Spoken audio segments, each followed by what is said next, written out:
feeling? Feeling good. It's a good turnout. I'm excited to share our story and, continue to create and build community. Shout out to Baltimore. I'm so excited and grateful, and I appreciate all the love.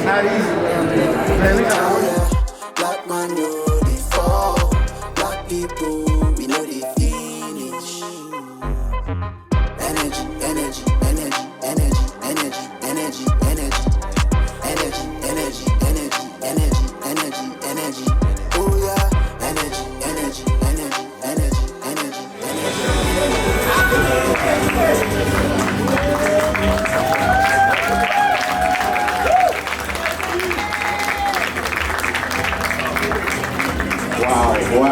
Wow. Guys, thank you so much for coming. Thank you for sitting and listening to my story, our story. I'm so honored and excited, and I appreciate this moment. I'm filled with gratitude for each and every one of you for taking time out to come out and enjoy our story. So without more time wasting, I'd like to invite my I call her my queen, auntie, big sister, mother figure in Baltimore, Dr. LaShay Harvey. Please give a round of applause.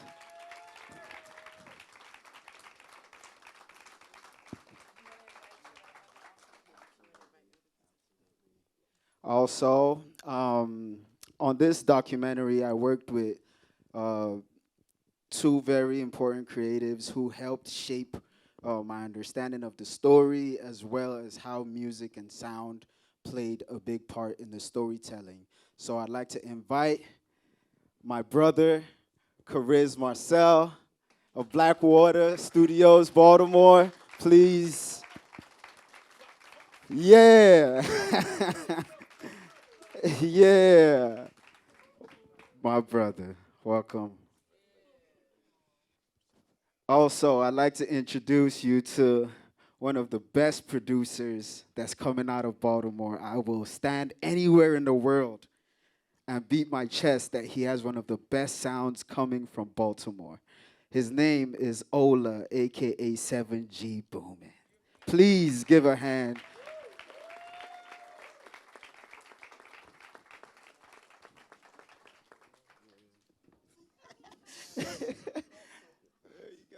So, well, over to you. Received. Let me allow myself to begin. I and all of my ancestors greet you and all of your ancestors. Though we're going to talk about ancestors because of this film, are we not? I also know that all of us are really wondering not only how did Retji's mother keep that house building a secret, but how we going to understand this marriage situation. But we're going to save that and get to it before the night is over. So what I'd like to invite everyone to do is, as you are here in relationship with all of us, as we talk about the creation of this work, begin to craft your own questions. We will have some time where we'll get to hear from you all. Thoughts that you've had, what moved you in this space, what you are hoping Retji will continue to do. I'll do my best to ask those questions and get us moving. So, shall we? Shall we do it all, brothers? Shall we do it all? I'm grateful to be here. Retji, you share in the beginning or in the film that you and your twin brother showed up in 2015 and that there were spaces, events, movements in that moment that really created your making this film. But there's got to be a bigger reason that you decided to film all of this for all of these hours, travel all the way back to your homeland, talk to the amount of people that you talked to, crafted the questions that you crafted, and then can bring in the other artistic folks to bring this together. What do you think was at the core of why you needed to tell this story now? Wow, that's a heavy question, but I'll do my best to try to keep my answer concise. Okay. So that moment that inspired me to make this documentary was because I had a camera, and I was already documenting out of excitement of being at home. But prior to that, being in America at a young age, and not being around my culture and what I felt like was home, always created this longing for my culture. And so it showed up in me always going to a gift shop or African restaurant or a space that had my culture. It showed up in me starting a student organization at the College of New Jersey, where I went to college, which was an organization about the cultures of Africa. It was called the Association of Students for Africa. And that organization, thankfully, is still alive in New Jersey almost 10 years later, thankfully. And so that space was something that I realized I wasn't alone in that longing for home, because other students and even students who weren't from the continent were interested in my culture. So I always followed that longing for home. When I came to Baltimore, I came across the Sankofa Children's Museum of African Cultures, where I was so in love with for all the African artifacts and just the desire to create a space for people who want to learn about our cultures. And so being around these situations where I was longing for home and longing for my culture made it make very much sense, especially because my story is unique. And I didn't feel like there were a lot of people with my type of story around here in the US. So I felt obligated to make sure I represent for all the people back home, to make sure their stories are not erased and in a corner and covered up with other people's story. And people think Burna Boy or Rema is Nigeria, but Nigeria is way more than what we are exposed to in America. And so this is just one aspect of it, and I, hope that telling my story would create some curiosity to people trying to learn more about the cultures that come out of Africa. It's beautiful. Yeah, please give him a round of applause for succinctly and concisely speaking this. One of the things that was immediately present to me once the historians begin to talk, and to the creative brothers on the stage, come in, even if the question is directly to Retji, please come on in the space. One element that I was so clear about is that Black bodies have been moving across these worlds from the beginning of time. There's actually no place that Black bodies have not existed. There's no place, right? So that when we began, we, in this moment, are Blacks in America, speak about Africans, right? Africa as the continent, there are 54 countries, right? And then there are all of these additional breakdowns. Is that there is something of a privilege to know your history. And we, Black Americans, make an assumption that all Africans understand their own histories. And yet much of what you've done here is to both break that down and rebuild that back up for us about what it means to know oneself, what it means to know from where you come, and how you have to be when you're in those places and spaces. So talk to me about what it was like being a Black man from the continent of Africa coming to, did you say Iowa, brother? Ohio, brother? Ohio. I'm not trying to go to Ohio. I mean, to be fair, one of my favorite writers, Toni Morrison, is from Ohio, Lorain, Ohio, right? But even she got up out of there and went and came on over here to Howard. So what was that like, being a Black body moving, not only within your state, right? Because it's clear from those historians that it wouldn't matter if you had gone south. You would have had some challenges, but you came to Ohio. What was that like? Wow. So I came to Ohio because my mom's sister, shout out to my mom. Shout out to your mom. We're going to get to them secrets, Mama. Well, I know you can't talk to us. I couldn't move forward without honoring that. My mom's sister moved to Ohio with her husband, and her husband was working in a seminary in Ohio. And so that's what took them from Nigeria to America. And so when they were here, they didn't necessarily have more family. And we only had them as family. when my dad got the opportunity to come to America. And so, because we were under 18, and in America, if you want to do anything and you're under 18, you need a legal guardian. And my dad, although he was working in America, he was still based in Nigeria. So I needed a legal guardian. So that's what took us to Ohio. Now, where they stay in Ohio is a predominantly white community. And I mean like really white. That's why I'm asking the question, brother, so that we're clear.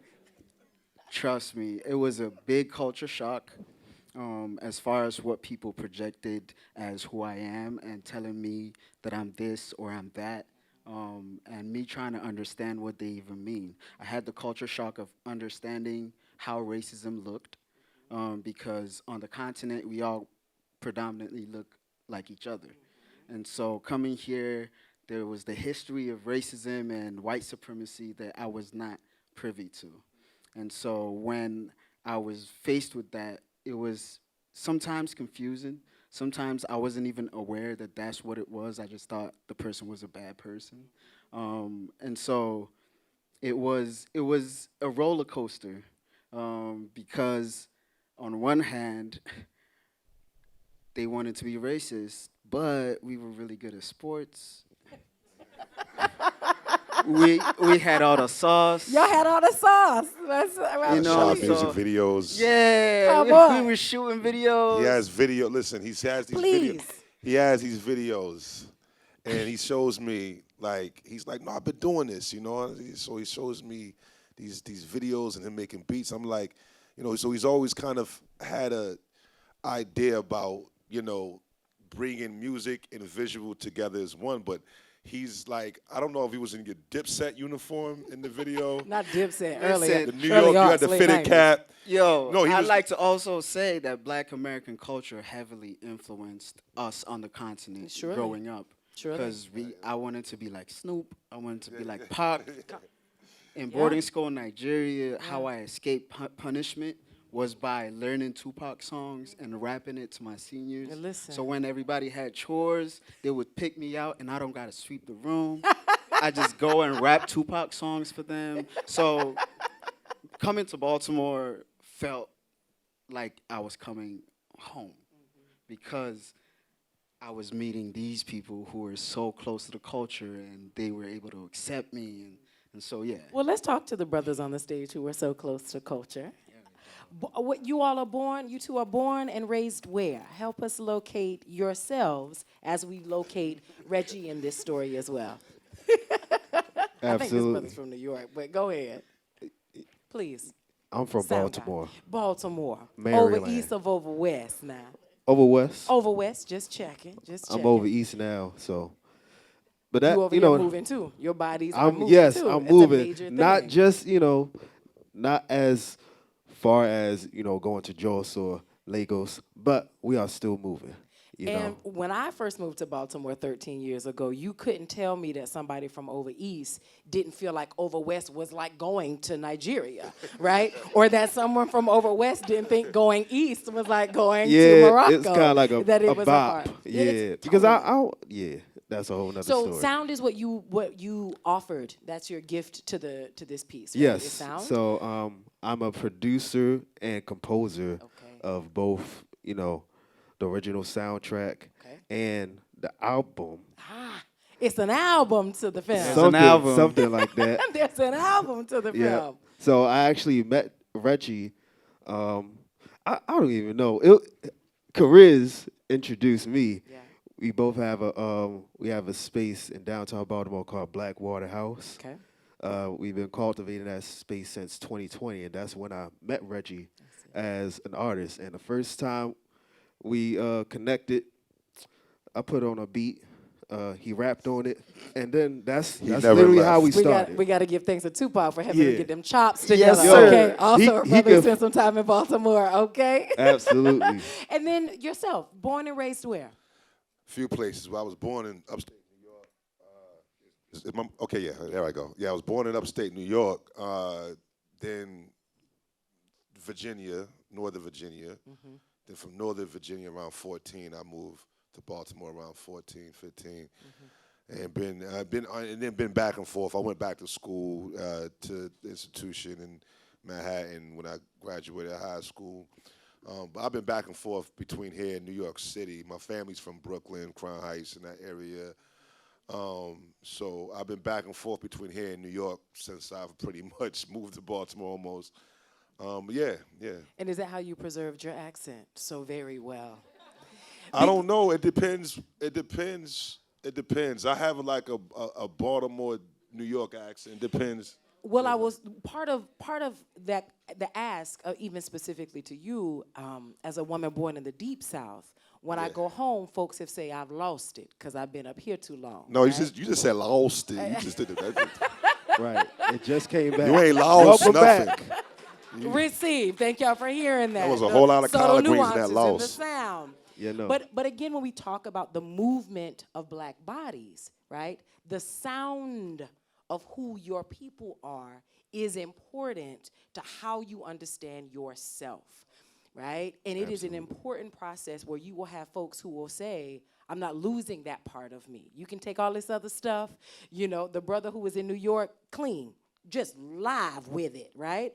But he says, I gotta retain something of mine. And there are other folks who the first thing they want to lose is their accent, that thing that places them somewhere else. And you mentioned this in the film, that was a point of contention for you when you first got here, is that people could identify you as not being from here, though you're from everywhere.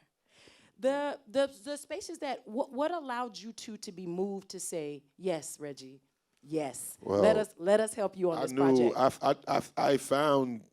I discovered the Retji, not the Retji, but discovered Retji. Put the article D I in found front out of his about name, him. the Retji. I learned love about it. him. First, it was really on Instagram, and at the time, I was working. I think we just got done doing 85 to Africa for Jadena. We worked on that album for a couple of years. Also a Nigerian. Also a Jadena. Nigerian. Yeah. Also a If you didn't Nigerian. know, keep So it was just random. With a very southern soul to him. So the may I say. A&R at Sony was, God rest her soul, she had passed in COVID. But she, I was on her page and just like looking at stuff, and somehow she liked his video on Instagram. And I was like, who's this? And it was like, oh, this song is dope. I said, is he in Baltimore? So I'm looking at the video. Once again, he's an incredible artist as well, Incredible. vocalist, producer. I mean, just anything. You just throw him in the pot, he'll figure it out. But and I'm like, this is hot. Like the visuals was hot. And at the time, I didn't know what Blakwater House was going to be. I didn't know. I just knew that I just wanted high output creatives involved and people who are result driven with their intent, right? So, and I felt that coming. I felt his energy coming through the screen. So I just sent him a DM and I just harassed him until he came over. And he came over, and then he to this day he's there. We're his family now at this point. So yeah, he came over, and then I learned that he was really involved in music, and it was like, oh wow, Then they 7G, they linked up, and I used to just come to the studio, and they'll be already in there together, and I'm like, okay, they done found they cousins now, and and so and then hearing music blast out, and they're working on songs, and we'll have jam sessions, and we'll invite him. He'll come with his saxophone. What's it called? That Aerophone too. The aerophone, yeah. So that's the first time I've seen like this aerophone, right? Yeah, it's like an electric saxophone. Yeah. saw that, So he would yeah. come and jam with that, and it just became so natural, It just was like, man, it's like he's been around forever. Been around forever. The same. How did you? What allowed you to say yes to this project? Well, all he had to say was, I'm working on a project. And I was like, That's all the right, invitation. what's up with it? That's the invitation. But I feel like the biggest connection besides, the music, we were, like Kariz said, we were just cranking out stuff from back to back. We probably got I don't know, 50 songs and whatnot. Love but that I number feel drop. like, Did y'all catch that flex? We got like 50 songs. We're ready. you know what I mean? So I feel like our biggest connection, a little bit about myself, find the identity of where you come from. identify myself as a Yoruba man. I could trace my roots back to the first ancestor that was in my family that was in Africa, and that was in Yoruba land. That is located in Nigeria. And, you know, like Reggie said, Nigeria is full of, like, I would say 50 to a whole bunch of, we're not going to say tribes, we're going to say ethnic groups. My man. Yes. And within that political border, we have, you know, Igbo, we have Hausa, we have Yoruba, we have Numapun. That's I would say that's a big connection that we have to trace back and learn more about where we came from, because we both had a strong upbringing from our families to go out and find that out for ourselves. And personally, I haven't even been to the motherland to figure that out yet. So, all that to say, I'm proud and I'm honored to be part of, you know, Retji's process. You know, this is my first score as well. That's a good look. So, yeah, It's a good look. this is nice. It's a good Me and look. Kariz first score. Your people have watched out for you. Well, allow us to allow those who've been in relationship with this film with us, not just the four of us, but everyone in the room has been in relationship with this work. If there are those of you who have questions, comments, things you want to share, offerings you want to provide, now's a good time to do that. Here we are. Now, I'm not sure that there'll be a mic for you, so if you, sounds wonderful. I'll repeat the question. Reggie, you know, and I've just been seeing your work, and we crossed paths at Blakwater Studios also. I just want to commend you, and it was already said earlier, but I just want to reiterate that it's always assumed just because you're African, you're connected to your history, you know your history. So I appreciate you taking that 8-year, journey into who you are, where you're from, and what you're from, So I really appreciate that, because even myself as an African who knows both his parents are African, and I think it stops at my mother's mother. And that's all I know. And I feel disconnected because I've been in the United States since I was about 14 years old. And the distance between myself and home is further and further away. So I appreciate you this documentary hit me right here. We give thanks. Thank you so much, my brother. Thank you for your Thank vulnerability you for sharing. and sharing that. Yeah, for sure. I didn't mean to talk over you, Reggie. Sure. Other, please. Okay, do I stand up? If you would be so kind as to stand up, it would be grateful. Hi, everyone. Hi. I'm so glad everyone enjoyed this whole process, because I have a very big heart for Reggie. And this has really placed a spotlight on Nigeria and also on our cultures and how you tell stories. They are so beautiful. And I just want to commend you, because I know your journey. I want to say that you're really, really good. Good job. Praise. Thank you More so praise. much. Thank you More so praise. much. Spotlight on Nigeria. Yes, indeed. Others, yes, please, here in the front. Do you mind standing, or are you reticent? Thank you kindly. I have, I guess, 2 questions. One, how many trips did it take was it like you going back repeatedly, or a very encompassing thing? And then how do you feel pre versus post the project? How did it affect you navigating the world? Reggie, allow me to just repeat the question just for camera's sake. So how many trips home did you have to do this? And how have you been changed in your spirit, in your soul, prior to going and now on the other side of it? Thank you for that question. Those questions, so it's 2 questions that I'm hearing. The process and the trips, which is part of the process, and also how I've changed. So I'll start with the process. Because I was here in America and the flight was pretty expensive, I could only go for Christmas celebrations. And so it was only when I was going during Christmas that I would schedule interviews, and I would contact creatives and say, I want to do this interview, I want to do this reenactment. of this culture. So anytime I travel back, I'll come back to the U.S. and like go through each interview and try to figure out what the story is. And unlike fictional films, documentary kind of writes itself as you're making it. So as I was coming back to America and going through the footage, I'm like, okay, so I need to go back and interview this person and that person, or go back and ask this question or that question. And so that was what that process was like. Sorry? A year apart until 2021. 2021, I went and stayed about 5 months.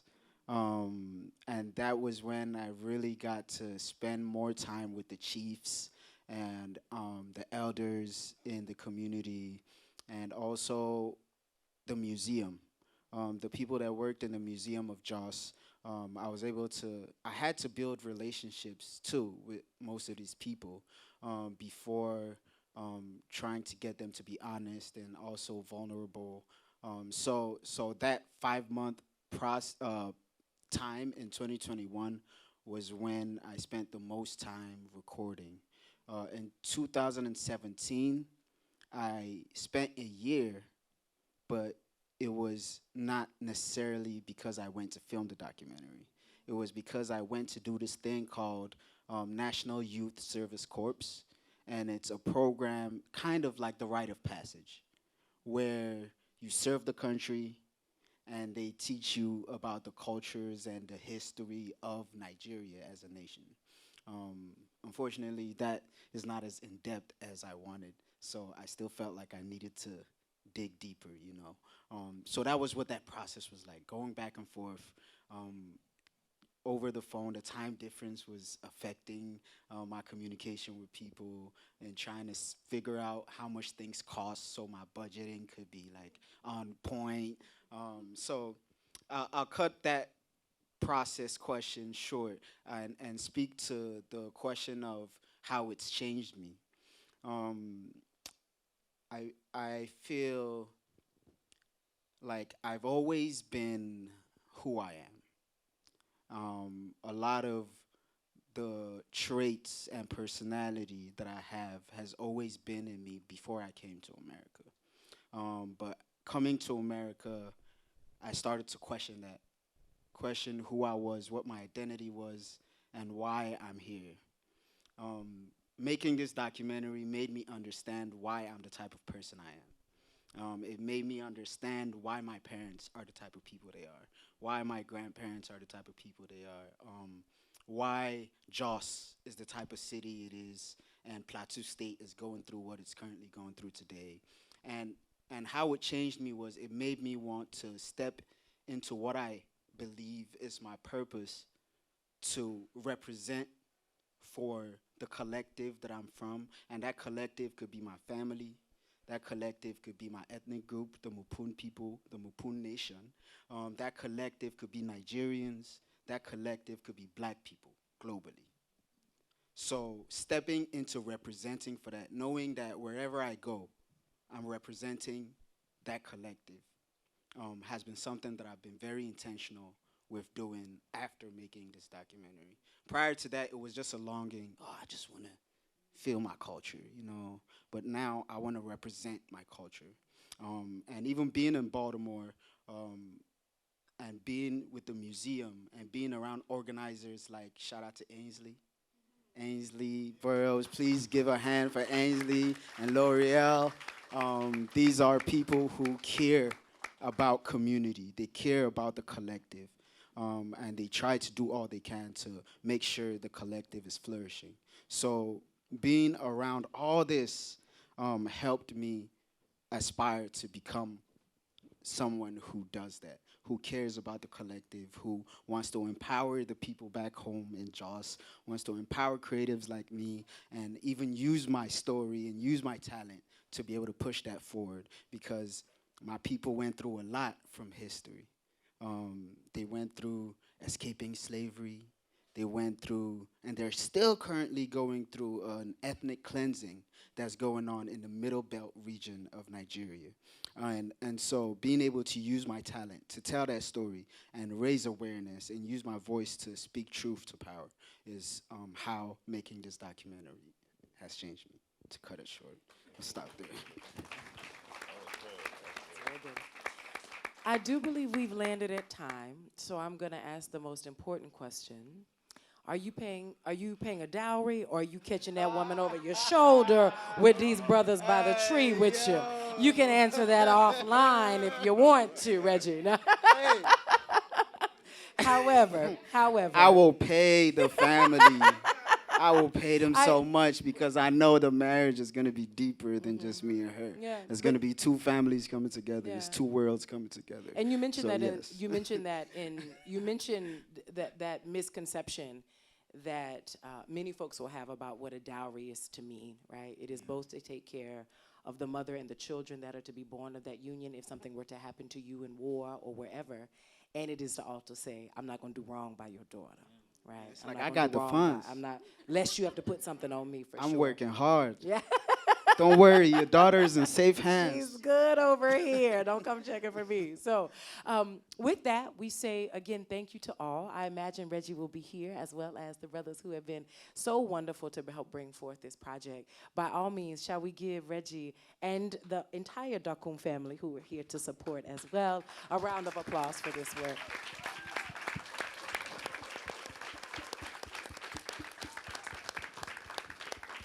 Reggie, any last words before we exit stage left? Ooh, last words. Last words, just keep being curious.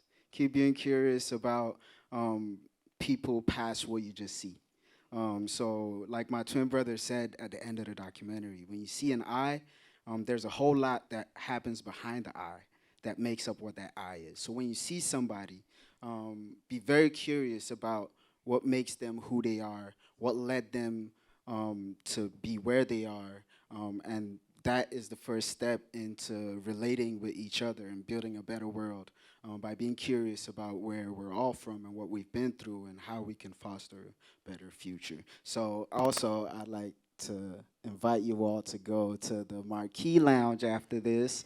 We can conversate, network, mingle. There's going to be light refreshments. Some finger foods from Nigeria, and good vibes. Thank you all so much for coming. I'm super grateful. Yeah. My brother just reminded me, I have an album that's based on my experience. It's available on all streaming platforms. It's called Nyam, N-Y-A-M, Nyam. Say it with me, Nyam. Nyam. Nice one, thank you. It's available on all streaming platforms. A bunch of songs produced by Kariz Marcel and 7G of Blakwater. Please give them a hand. And also, please give a hand one more time to the amazing Dr. LaShay Harvey. Incredible. Thank you so much to Creative Alliance. Thank you to Ainsley. Thank you to the whole of Baltimore. Everyone that came from out of town, I appreciate you, and I wish you safe travels as you leave. But don't forget to get some food before you leave. Thank you.